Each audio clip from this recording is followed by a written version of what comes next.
Well, good morning, and welcome to another episode of Traffic Jams. These are the songs that are going to make waiting to make a left-hand turn and then having oncoming traffic stop to let you make that turn, but you can't make the turn anyways because there's another lane of oncoming traffic that isn't in on the agreement that you didn't even make in the first place.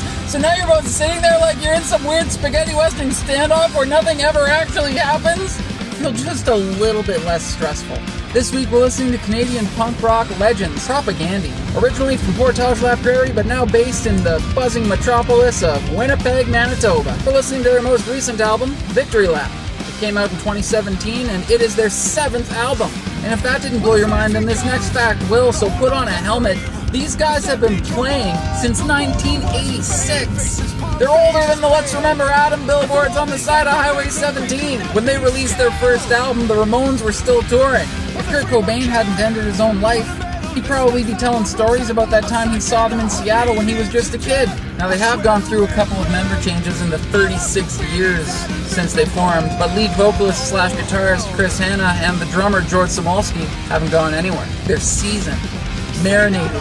It's 3+ decades of passion and effort and experience. I think my favorite thing about them is that Chris Hanna's vocals, unlike many other punk and metal vocalists, are so easy to understand. But just because the vocals are easy to understand doesn't mean they're not aggressive as hell, because he still has this kind of, whoa, what the fuck? They're always mixed really loud, and he's always singing about really meaningful stuff. He knows what he stands for, and he's not looking for your approval. If that's not the definition of punk rock. But not only is he writing meaningful lyrics and performing them with conviction, he's also playing some of the most technical, innovative, and objectively difficult guitar parts at the same time. I had to see it with my own eyes before I believed it, and that's another thing about them that I love, is they're old school. They can play all this stuff on a stage and sound exactly like the album. They grew up in a time when there was no such thing as punching in. If you went into the studio to record a song and you couldn't play it, it wasn't getting recorded. There is